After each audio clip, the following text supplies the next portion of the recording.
Бәріне сәлем достар, қалдарыңыз қалай? Бүгінгі менің видеом ол менің сумкамда не бар деген видеода болады, сондықтан бастайық. Менің сумкам ол жай осындай бір сумкам. Сізден сумкаларыңыздан ешқандай бір қатты асып кететін ерекшеліктері жоқ. Mitchell Kors, Michael Kors или Михаил Kors үшеуінің біреуі, мен білмеймін қайсы ол дұрыс. Михаил, Mitchell, Michael Kors. Ең бірінші бастай берейін. Ең бірінші жағында ол әрине менің кітаптарым болады. Біріншісі көрінбейді. Мен алдыңғы видеодан айтқан болатым, мен биыл музыка жағынан академияға түскен болатым. Сондықтан да менде бәрі музыка жағынан болады бұл кітаптар. Бах. Нота, егер сіздер түсінсеңіздер, бұл ноталарды. Нота менде жеткілікті. Менің сумкамдағы ең маңызды заттардың бірі ол менің күнделігім. Мен кез келген нәрсе болсын, мысалы бүгін қандай бір күн болсын, мен мысалы жазып отырамын бәрін. Осындай. Себебі мен ойлаймын, егер сенің ойындағы барлық заттарын мында сен дәптерге жазып отырсаң, онда бәрі жақсы болады. Сен күнінде жалпы өзінің сағатыңды жай өткізбейсің. Кеңес беремін осындай нәрсе алуға, осындай бір күнделікті өздеріңіздің жазатын дәптеріңізді арнауға.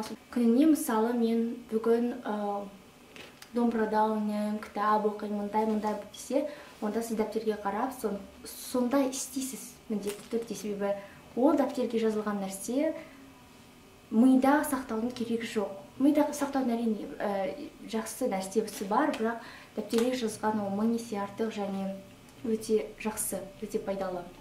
Сонымен кітаптар болды, мен бірге қоя берейін. Келесі нәрселер олар дәптер, блокноттар, әртүрлі.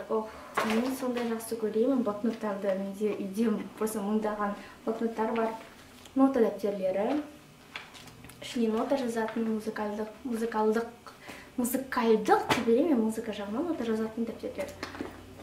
Келесі ол менің көзілдірігім болады. Менде өмірде мен жалпы көзілдірік киемін, оны жасамай қояйын. Та-дам! Келесі көрсететін ол су. Мен әрқашан өзіммен бірге су ұстап жүремін. Судың организмге өте пайдасы мол, зор. Себебі мұндай бүкіл сенің артық заттарыңды бұл шығара алады десем де болады. Андай соқтардан, кока-кола, фанталардан көрі су ол 1000 есе артық. Денсаулығына да өте жақсы, өте пайдалы. Келесі нәрселер ол наушник или құлаққап дейді.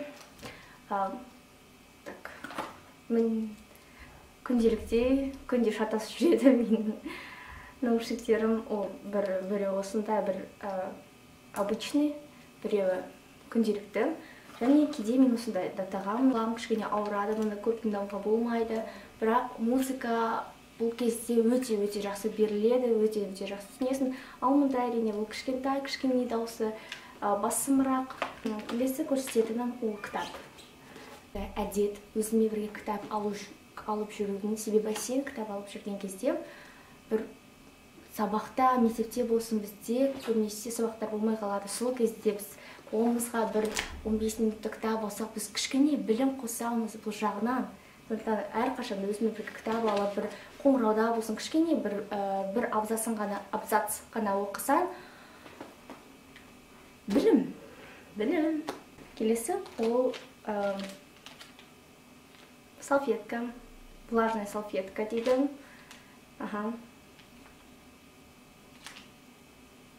Сулы салфетка, қалай айтады бұны қазақша. Жалпы көбінізге бұл мәлім, влажный салфетка дейді. Білесіздер қалай не үшін қолданылатынын. Келесі көрсететін ол флешкалар. Себебі қайда барсаңдар да мысалы сен кішкентай осындай, мен әрқашанда кішкентай нәрселерді тастаймын, себебі олар сумкаға сыяды және көп орын алмайды. Флешкалар олар осындай бір 2 гигабайт 2 флешкам бар. Мысалы біреу сыймай қалған кезде мұнда көшіре саламыз осылай.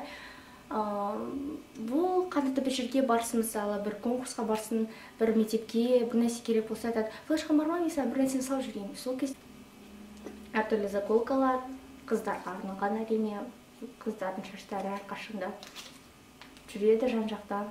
Сондықтан да осындай кезде заколкалар сіздің шаштарыңызды ұстайды. Мен таппай жатырмын заттарын ауытатын. Если көрсететінім ол косметика жағынан, менде мұнда да кішкентай бұл духи әтір. Мынауда бұл пробниктер дейді. Кішкентай. Саусақпен бір саусақпен бірдей. Және мұндай помада. Тоже осындай кішкентай. Бұл әртүрлі жағдайлар болады. Сондықтан осындай керек. Мен үшін жалпы керек, білмей сіздер үшін ол керек па. Жалпы бұл менің сумкамдағы не деген заттар. Келесі ол кошелек. Ақшаларым, карточкаларын әрқашанда бір жерде болған әрине. Жақсы. Ең соңғы нәрсе мен өзіммен бірге әрқашанда алып жүретінім ол тақпақтар. Тақпақтан осында мен өзім былай шығарып аламын. Компьютерден, принтерден, сондықтан да бұл өлең бақыт геометрия Сандықты Шаханов. Бақыт деген немене, бұл немене. Бізге мектепте айтады, мына тақпақты жатта дейді. Бізге керек, бізге баға алу үшін, жалпы өзімізге біз баға алу үшін кезде біз ол өлеңдер жаттаймыз. Әрине ол екі күннен кейін ол тақпақтарды сұрайды. Және біз мұғалімдеріміз ал егер өзіңмен бірге басқаша, егер өзіңе ұнайтын тақпақтарды өзіңмен бірге сумканы алып жүрсең, және мұндай автобустарда, көліктерде, әртүрлі мектептерде қоңырау болған кезде, сен жай ғана оқи салсаң, бұны жаттаудың керегі жоқ. Жай ғана оқи салсаң, ақыл есімен әрине оқысаң, онда бұл тақпақ өзімен өзі жаттала береді. Бір айдан кейін, бір ай демей қойын, 2 аптадан кейін күнде оқи берсе, бұл жаттап қалады. Сен өзіңде білмейсің қалай жаттағаныңды. Сондықтан да бақыт геометрия және ертең тақпақта жаттаған кезде ол әдемі сенің сөйлеуің үшін керек. Осында бір бүктеп салып қойсаңыздар, содан кейін сумкадан алып оны оқи берсеңіздер, әрине ол жай ғана бір 2 минуттеріңізді алады, зато ақыл ес пайда болады. Осымен болды достар, менің сумкамда не деген заттарға мен жауап бердім, және келесі кездескенше сау болыңыздар.